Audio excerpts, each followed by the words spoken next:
सदगुरु कबीर साहब कहते हैं, आपन पौ आपु ही विसरियो, जैसे श्वान कांच मंदिर में भ्रमित भूखी मरियो। जो के हरि बपु निरखी कूप जल, प्रतिमा देखी परियो, वैसे ही गज फटिक शिला पर दसनन आनी अरियो। मरकट मूठी स्वाद नहीं बिहुरे, घर घर रटत फिरियो, कहीं कबीर ललनी के सुवना तोहे कौने पकड़ियो। इस सदगुरु कबीर का बड़ा ही मार्मिक पद है। आपन पौ आप ही विसरियो। सदगुरु कबीर कहते हैं कि आपने अपने आप को खुद ही भुला दिया। बोलचाल की भाषा में कई बार आप लोग कहते हैं ना, किसी से बहुत दिनों बाद जब मिलते हैं, बात होती है, तुम मुझे भूल गए, तुमने मुझे भुला दिया। साहब कहते हैं किसी ने तुम्हें नहीं भुलाया, आपन पौ आप ही विसरियो। आपने खुद खुद को भुला दिया। आपके होने का एहसास आपको ही नहीं है। आपके होने का प्रमाण आपके पास ही नहीं। आप खुद कंफ्यूज हैं कि आप हैं कि नहीं हैं, और आप हैं तो क्या है। इसलिए साहब कह रहे हैं कि आपन पौ, अपने आप को, स्वयं को आपने खुद भुला दिया है, उसे नजरअंदाज कर दिया है, क्योंकि दुनियादारी में मन को लगा दिया, संसार में मन को लगा दिया, माया में मन को लगा दिया, दूसरे में मन को लगा दिया। और जब हम दूसरे में मन लगाते हैं, जब हम दुनियादारी में मन लगाते हैं, संसार में मन लगाते हैं, तो खुद को भूल जाते हैं। इसलिए साहब कहते हैं आपन पौ आप ही विसरियो। अपना पौ आप ही विसर गए। और ये कैसा होता है? जैसे कोई कांच का महल हो, शीशे का महल। कहा जाता है कि एक राजा ने शीशे का महल बनवाया। चारों तरफ शीशा ही शीशा, नीचे भी शीशा, ऊपर भी शीशा, और चारों तरफ दीवारें भी शीशे की। गलती से एक कुत्ता उसमें घुस गया। अब कुत्ता जब उस कांच के महल में घुस गया, शीशे के महल में घुस गया, तो वो सामने देखता है तो कुत्ता नजर आ रहा है, दाएं देखता है तो कुत्ता, बाएं कुत्ता, पीछे, ऊपर नीचे कुत्ता। और कुत्ते की आदत होती है, जब सामने किसी कुत्ते को देखता है तो भौंकना शुरू कर देता है। वो भी देखा सामने कुत्ता है, उसे पता नहीं था कि मैं ही, अपने आप को ही भूल गया था। उसे ये ख्याल नहीं था कि जो सामने दिख रहा है वो मेरा ही स्वरूप है, मेरी ही छवि है। वो सोचा कोई और है और भौंकना शुरू कर दिया। इतना तेज भौंकना शुरू किया कि उसे लगा ये लाखों कुत्ते मेरे पीछे पड़ गए हैं, मैं जाऊं तो जाऊं कहां।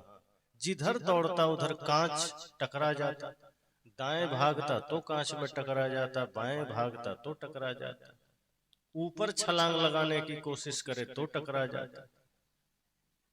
इधर उधर दौड़ दौड़ के, भटक भटक के, सिर पटक पटक के उसी कांच के महल में सुबह वो मरा हुआ पाया गया। वो जिंदा नहीं बचा। मरा हुआ क्यों पाया गया? वहां कोई दूसरा कुत्ता था? उसकी ही प्रतीति थी, उसकी ही छवि थी। जैसे आप आईना देखते हैं और आईना में खुद को देख के आप डर जाएं, इसका मतलब आपने अपना चेहरा कभी देखा है? पर ऐसा नहीं होता। आप अपना चेहरा जानते हैं।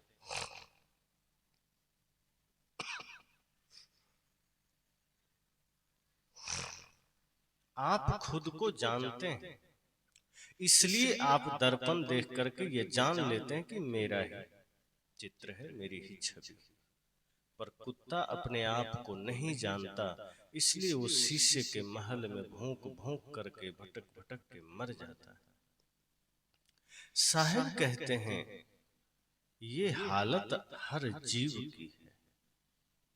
हम अपने बाहरी स्वरूप को तो जानते हैं, हम अपने शरीर को तो जानते हैं, खुद को नहीं जानते। शरीर को हम पहचान लेते हैं कि ये मेरा फोटो है, पर मैं कौन हूं इसकी परख हमें नहीं हो पाती। इसलिए हम स्वयं को माया में उलझा देते हैं, हम स्वयं को संसार में उलझा देते हैं। कुत्ता को जहां भी दिखाई दिया उसकी ही छवि दिखाई दिया। हम भी यही तो करते हैं पूरे समाज में। जहां किसी को देख करके हमें खुशी हुई, इसका मतलब है कि हमारी प्रतिमा वहां थोड़ी ठीक लगी तो हमें खुशी हुई। किसी को देखकर हमें क्रोध आया, मतलब वहां हमारी प्रतिमा सही नहीं लगी।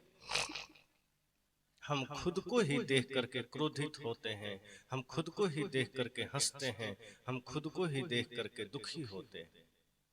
इस संसार में हम जहां भी दुखी हो रहे हैं, जहां भी सुखी हो रहे हैं, कोई और नहीं है, वो हमारी ही प्रतिमा है, हमारी ही छवि है, जो कहीं क्रोध के रूप में दिखाई दे रहा है, कहीं काम के रूप में दिखाई दे रहा है, कहीं लोभ के रूप में दिखाई दे रहा है, कहीं हिंसा के रूप में दिखाई दे रहा है।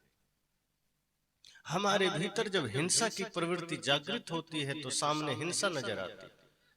हमारे भीतर जब लोभ की प्रवृत्ति जागृत होती है तो सामने किसी में लोभ नजर आता है। हमारे भीतर जब क्रोध जागृत होता है तो सामने क्रोध नजर आता है। हमारे भीतर जब अहंकार जागृत होता है तो बाहर अहंकार नजर आता है। हम जो होते हैं वही बाहर प्रतीति होती है। हमारी जैसी दृष्टि होती है हम वैसा ही देखते हैं। अगर किसी में बुराई ही बुराई नजर आ रही है, इसका मतलब इतना ही है कि हम भी धीरे धीरे बुराई सोचना शुरू कर दिए, हमने अच्छा सोचना छोड़ दिया।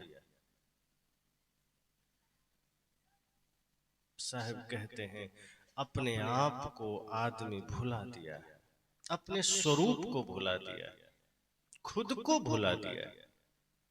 और जब खुद को हम भुला देते हैं तो क्रोध को हम अपना स्वरूप बना लेते, तो फिर अहंकार को हम अपना स्वरूप बना लेते, फिर काम को हम अपना स्वरूप बना लेते हैं, फिर हम छोटी छोटी बात पर गुस्सा करने लगते, फिर थोड़े थोड़े में हमें लोभ सताने लगता है, थोड़े में काम सताने लगता है, थोड़े में अहंकार आ जाता है। फिर हम इतना ज्यादा संशय में जीने लगते हैं, क्रोध में जीने लगते हैं, विकारों में जीने लगते हैं कि सामने वाला आदमी अगर चुपचाप कुछ बात भी कर रहा है तो हमको लगेगा मेरे बारे में कर रहा हो। हम इतना संवेदनशील हो जाते हैं। सामने कोई देख के हंस दिया तो आपको लगेगा कि वो मुझे ही देख के हंस दिया। कोई काना फुसकी कर दिया तो लगेगा जरूर मेरी बातें हो रही। तमाम तरह की इस तरह के ख्याल हमारे मन में पैदा होने लगते हैं। ये क्या है? अपने आप को भुला देने के बाद हमारे भीतर जो विकार हैं, काम क्रोध लोभ मोह अहंकार, वही सब में नजर आने लगता है।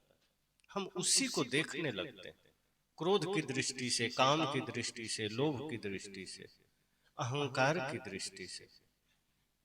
फिर भाई में भाई नजर नहीं आता, फिर भाई में दैत्य नजर आता है, फिर पिता में पिता नजर नहीं आता, फिर हमें उसमें राक्षस नजर आता है, फिर पत्नी में पत्नी नजर नहीं आती, चुड़ैल नजर आती है।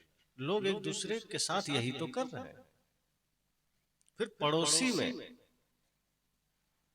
बुराई नजर आने लगती।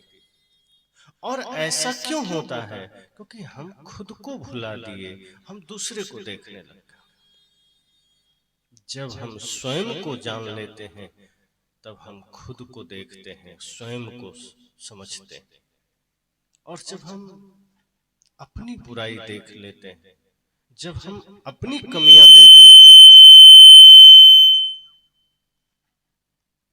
जब हमें अपनी कमियां दिखने लग जाता है तो बाहर से हमारी दृष्टि फिर हट जाती है, बाहर फिर सब कुछ अच्छा नजर आने लगता है।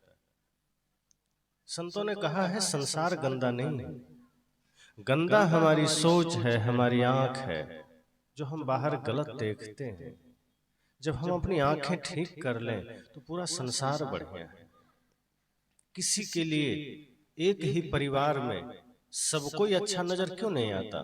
क्योंकि हम खुद अच्छे नहीं होते। साहब ने कहा कि हमारी सोच ये होती है कि हम दूसरे की कमियों को देखते हैं, हम दूसरे की बुराई को देखते हैं, स्वयं को हम देखते ही नहीं। इसलिए वही हाल होता है कि हम क्रोध करते हुए, लोभ करते हुए, दूसरों में झगड़ा करते हुए, दूसरों के साथ जहां तहां सिर पटकते हुए कि दूसरे ने क्रोध दिला दिया, दूसरे ने लोभ दिला दिया, दूसरे ने अहंकार दिला दिया, दूसरे के वजह से काम जागृत हो गया, यही बात करते करते करते एक दिन मर जाते हैं, मिलता कुछ नहीं, जीवन लीला समाप्त हो जाती, अंतिम तक कुछ लेके नहीं जाता। यही क्रोध अहंकार बटोर लेते। पूजा करते हैं, पाठ करते हैं, ध्यान करते हैं, लेकिन मन से बुराई का त्याग नहीं करते। मंदिर जाते हैं, पूजा करते हैं, लेकिन मन से बुरी भावना का त्याग नहीं करते। भगवान की स्तुति में प्रार्थना गाते हैं, लेकिन जब बाहर निकलते हैं तो इसी मुख से गालियां भी देते हैं। इस मुख से फिर प्रेम के शब्द नहीं निकलते, इस मुख से फिर विनम्रता के शब्द नहीं निकलते, सत्य शब्द नहीं निकलते, फिर वही झूठ, फरेब, छल निकलता है। इसलिए साहब ने कहा, जैसे स्वान कांच मंदिर में भ्रमित भूंके मरियो, वो भ्रम में पड़ जाता है कांच के मकान में और भूंकते भूंकते मर जाता है। और ऐसी ही दशा होती है शेर की, जो के हरि बपु निरखि कूप जल, प्रतिमा देखी परियो, कि जैसे शेर बड़ा क्रोधी होता है और घमंडी भी होता है, अगर वो कुआं में झांकता है अपनी ही छवि नजर आती,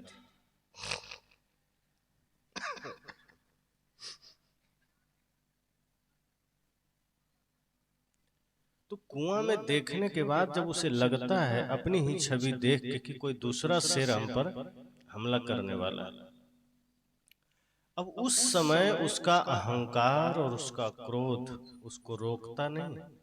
कहता है बिल्कुल छलांग लगा दो, तुम्हारे सामने कोई दुश्मन खड़ा है, तुम्हारे सामने कोई प्रतिद्वंदी खड़ा है, और इसी घमंड, इसी अहंकार में शेर कुएं में छलांग लगा देता है और मारा जाता है। साहब कहते हैं यही दशा हम सब की। हम सब भी, किसी ने थोड़ा सा हमारी आलोचना की, हम भी शेर की भांति उस पर झपटने लगते हैं कि वो मेरा दुश्मन बन गया। कोई हम पर थोड़ा क्रोध किया, हमें को ये लगता है कि वो मेरा दुश्मन बन गया। किसी ने हमारी शिकायत कर दी, हम तुरंत उसको अपना दुश्मन समझ लेते हैं। और कई बार तो गुस्सा इसलिए आता है क्योंकि सामने वाला जो निंदा करता है ना, वो सही करता है। सामने वाला आदमी जो आपकी शिकायत करता है उसमें झूठ नहीं करता है, वो सही करता है। वो कमियां हमारे भीतर है, हमारे भीतर वो कमजोरी है जिसे हमने छिपा रखा है, दबा रखा है, और उसी को किसी ने उघाड़ दिया, हमें क्रोध आ जाता है। हम भली भांति कमियों को दबा रखे थे, उसे छिपा रखे थे। कोई आदमी चुपके से कुछ चीज चुरा लेता है, वो थोड़े समाज को दिखाना चाहता है कि हम चोर हैं। चुपके से कुछ चुरा लेगा, दूसरे का नहीं चुराएगा, अपने घर में ही चुरा लेगा। लालच, लोभ, अब जैसे और कुछ नहीं चुराएगा, मान लीजिए घर में दूध रखा है तो वही एक गिलास चुपचाप पी लेगा, पेड़ा रखा है वही एक पेड़ा खा लेगा, और कुछ नहीं करेगा। मिठाई आई है, देख लेगा कि दो दो पीस सबके हिसाब से है, वो पहले जाके दो खा लेगा कि बाद में दो और मिल जाएगा।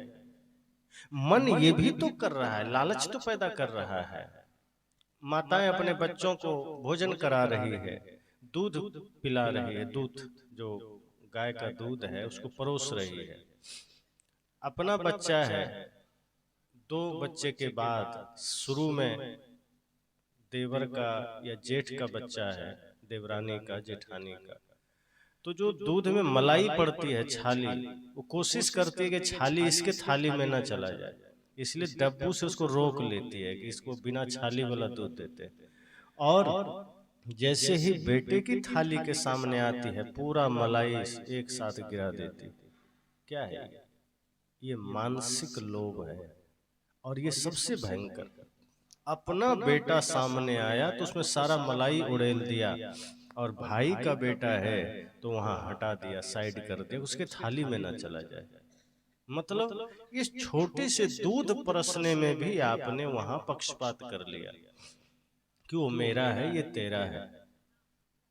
साहब कहते हैं इसी तरह से सूक्ष्म लोभ, सूक्ष्म अहंकार हमारे भीतर जागृत होता है, और हम उसी के रूप कुछ से कुछ करते चले जाते हैं। अब हम चुपके से कुछ भी कर रहे हैं, अगर यही बात कोई प्रत्यक्ष कर देता है, सामने से कोई कह देता है, तो हम चिढ़ जाते हैं, हम क्रोध करने लग जाते हैं, हम गुस्सा करने लग जाते हैं। हम यह नहीं देखते कि ये हमारी कमजोरी है, और किसी ने कहा तो ठीक ही कहा। और एक बात जान लीजिए, अगर हम में कोई कमी नहीं है, अगर हमने सच में कोई चोरी नहीं की है, हमने कभी कोई गलत काम नहीं किया है, तो कोई कितना भी निंदा कर दे आपको बुरा नहीं लगेगा, आप हंसेंगे कि ये वो बात कर रहा है जिसका कोई लेना देना ही नहीं। जैसे जो काम आपने किया ही नहीं और अगर कोई कह दे, तो समझदार इंसान हंसता है, वो क्रोधित नहीं होता, वो जानता है ये बिना सिर पैर की बात कर रहा है, हमें क्या लेना देना। लेकिन जिस बात में थोड़ी सच्चाई होती है कि हम वैसा कुछ भूल कर बैठते हैं, हम वैसा कोई पाप कर बैठते हैं, और सूक्ष्म छोटे छोटे पाप करते हैं जो परिवार के लिए घातक बनता है, जीवन के लिए घातक बनता है। थोड़े थोड़े में हम लोभ कर बैठते हैं। किसी का घर देखे बढ़िया, लोभ हो गया, हमें भी वैसा घर चाहिए। किसी का चेहरा देख लिए, लोभ जग गया। किसी का सोना चांदी देख के लोभ जग गया, गाड़ी देख के लोभ जग गया। अपने पास कुछ धन आया तो अहंकार जग गया। अपना सुंदर चेहरा देख के अहंकार हो गया कि हमसे ज्यादा सुंदर कौन होगा, और 2 दिन बाद अपना ही चेहरा कुरूप हो जाता है। धीरे धीरे जब जवानी खत्म होती है, बुढ़ापा शुरू होती है, चेहरा कुरूप हो जाता है। ये जो शरीर की सुंदरता है जिसको हम अहंकार कर बैठते हैं, ये ज्यादा दिन टिकता नहीं है, और हम इसके पीछे भागते हैं। ये जो धन है ये ज्यादा दिन टिकता नहीं है, और हम इसका घमंड कर लेते हैं। ये जो घर परिवार संसार है ये स्थिर नहीं है, और हम इसका घमंड कर लेते हैं। सुंदरता अगर मन की हो, सुंदरता अगर विचारों की हो, सुंदरता अगर आपका व्यवहार की हो, अगर आपका कर्म सुंदर है, आपका मन सुंदर है, जन्म जन्म तक ये मिटेगा नहीं। ये सुंदरता कभी मिटती नहीं। शरीर को सुंदर बनाने के लिए जगह जगह दुकान है, जिसको आप ब्यूटी पार्लर बोलते हैं। चेहरा सुंदर बनाने के लिए ब्यूटी पार्लर खोले गए, लोग वहां जाते हैं, महिला पुरुष दोनों के लिए खुल गया है, तो दोनों जाते हैं। और वहां से जब निकलते हैं तो बिल्कुल स्थिति बदल जाती है, पता नहीं चलता कि यही आदमी गया था। बाहर आने के बाद एकदम दृश्य चेंज हो जाता है। तमाम तरह के डेकोरेशन करके उसको ऐसा चेंज कर देता है कि पता ही नहीं चलता वही आदमी। लेकिन कितनी देर के लिए? आधे घंटे, 1 घंटे। अगर पसीना आ गया या पानी से मुंह धो लिए, सारी सुंदरता आधे घंटे में खत्म हो जाती। लेकिन जो व्यक्ति इस सत्संग रूपी ब्यूटी पार्लर में बैठ गया, जिसने यहाँ अपने मन को सुंदर बना लिया, जिसने यहाँ अपने विचारों को सुंदर बना लिया, वो घर जाए, चाहे दुकान जाए, चाहे बूढ़ा हो जाए, चाहे अनादि काल के जगत में कितनों बार जन्म लेकर आए, वो सुंदरता कभी मिटेगी नहीं। इसलिए साहब कहते हैं कि जैसे शेर अपनी ही प्रतिमा देखकर तुरंत क्रोध में भरा आता है कि मेरा कोई दुश्मन सामने खड़ा है, और कुएं में छलांग लगा देता है, हम भी किसी की बातों पर तुरंत क्रोधित होकर के हम दौड़ पड़ते हैं। साहब कहते हैं थोड़ा रुक जाइए, थोड़ा विचार कर लीजिए। अगर किसी पर आपको क्रोध आ रहा है, किसी पर आपको गुस्सा आ रहा है, तो थोड़ा ठहर जाना, थोड़ा विचार करना कि किस बात पर गुस्सा करना। अगर कोई आपकी निंदा कर दिया तो क्या बिगड़ गया? अगर आप सही हैं तो करने दीजिए, और अगर आपसे सच में कोई गलती हुई है तो फिर तो आपको जागृत कर रहा है। फिर तो साहब कहते हैं, निंदक नियरे राखिए आंगन कुटी छवाए, बिन पानी साबुन बिना निर्मल करे सुभाए। कि अगर सच में आपके भीतर कोई कमी है, फिर तो निंदा करने वाला गुरु बनाने लायक है, फिर तो उस पर क्रोध करने की जरूरत ही नहीं है। लेकिन हमारी स्थिति उस शेर की ही भांति है कि हम भी सोचे समझे बिना क्रोध में छलांग मार देते हैं, और फिर पूरा जीवन हमारा खत्म हो जाता है, सारा धर्म हमारा खत्म हो जाता है, सारा ज्ञान हमारा खत्म हो जाता है। जैसे ही सामने नजर आया कि कोई हमारी निंदा कर दिया, शिकायत कर दिया, हम तुरंत क्रोध में भर जाते हैं। फिर वहां प्रेम हम नहीं ला पाते, फिर वहां विचार नहीं कर पाते। इसलिए साहब ने कहा कि जो के हरि बपु निरख कूप जल प्रतिमा आनी प्रयोग, कि जैसे कुआं में देख करके शेर अपनी प्रतिबिंब को ही अपना दुश्मन समझ करके छलांग मार के मर जाता है, यही काम हम भी करते हैं। और ऐसी ही दशा हाथी की भी है। वैसे ही गज फटिक शिला पर दसनन आने अरियो।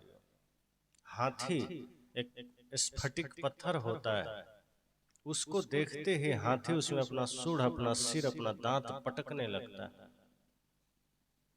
वही हाल साहब कहते हैं ये आदमी की है कि जहां माया देखा, जहां धन देखा, जहां संसार देखा, आदमी उसी में सिर पटकने लगता है, अपने से बाहर भागने लगता है।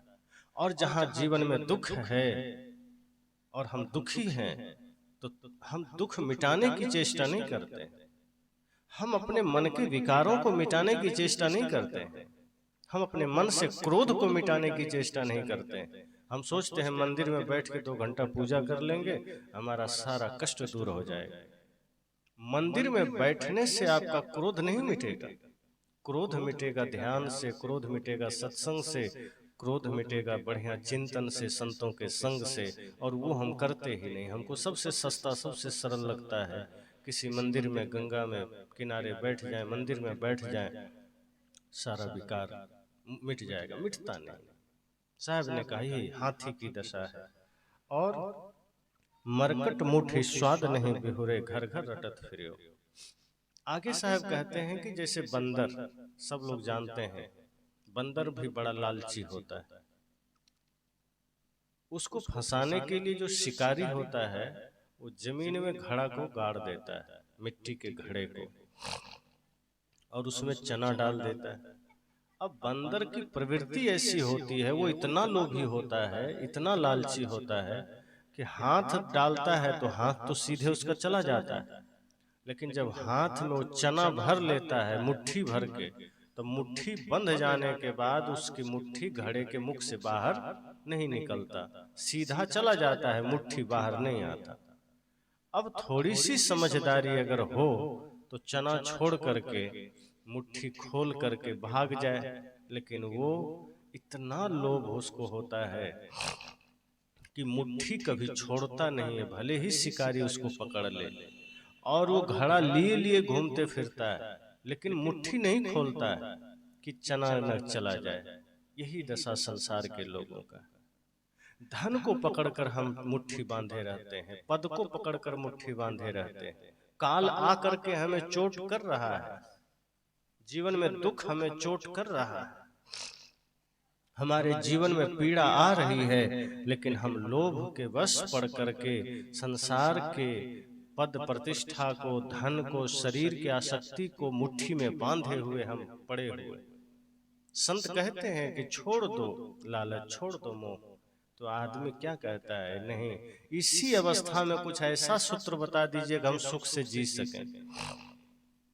संत कहते हैं जब तुम कष्ट में हो, जब तुम दुख में हो और तब तुम मुट्ठी नहीं खोल रहे हो, तो जब इसी अवस्था में तुम सुख में आ जाओगे तो तुम मुट्ठी खोलोगे और तुम सत्संग में जाओगे, फिर तो और तुम नरक मचाओगे। इसलिए साहब ने कहा कि बंदर की स्थिति हर इंसान की हो गई है। हम भी माया पकड़ करके, धन पकड़ कर ऐसे बैठ जाते हैं कि अंतिम श्वास तक भी हम धन के लोभ से मुक्त नहीं हो पाते। एक आदमी बार बार प्रार्थना करता था, भगवान मुझे उठा लीजिए। एक मनोरंजक कथा है, काल्पनिक कथा है। तो सच में भगवान आ गए कि तुम मुझे बुला रहे थे, मैं तुम्हें लेने आया। उस आदमी ने कहा ये क्या बात हुई, मैं तो मजाक कर रहा था, अब एक बार बुलाया आप आ गए। कहा नहीं तो तुम तो बुला ही रहे थे। कहा अच्छा तो आ गए हैं तो रुकिए, अभी देखिए मुझे बेटे की शादी करनी है, बेटे की शादी जब कर लूंगा तब आइएगा। भगवान ने कहा चलो ठीक है। वो आदमी सोचा कहाँ इनको उतना फुर्सत, और भी लोग हैं धरती पर, चले जाएंगे दोबारा थोड़े आएंगे। भगवान चले गए। उस आदमी ने अपने बेटे की शादी की। जैसे ही शादी किया भगवान फिर आ गए, कहा शादी कर लिया बेटे की। कहा चलो अब तुम तो बुलाए थे ना, हम तुमको लेने आ गए। उस आदमी ने कहा आप भी भगवान गजब करते हैं, अभी तो शादी ही किया, अरे कम से कम एक ठो पोता तो आ जाने दीजिए। आप तो बिल्कुल मेरे पीछे पड़ गए, और भी लोग हैं धरती पर। भगवान ने कहा ठीक है मैं जा रहा हूं, अब मैं तभी आऊंगा। अब पोता भी आ गया। अब फिर भगवान आ गए, कहा अब तो पोता भी आ गया, अब चलो। का क्या भगवान आप लगता है मेरे पीछे ही नहा धो के पड़ गए, अरे और भी लोग धरती पर हैं, आप उससे ले जाइए, मुझे छोड़ दीजिए, पोता हो गया, थोड़ा उसको बड़ा हो जाने दीजिए। भगवान ने कहा लगता है तुम्हारी आसक्ति कभी मिटेगी नहीं। उस आदमी ने कहा कि मैं तो मजाक कर रहा था, जाना कौन चाहता है।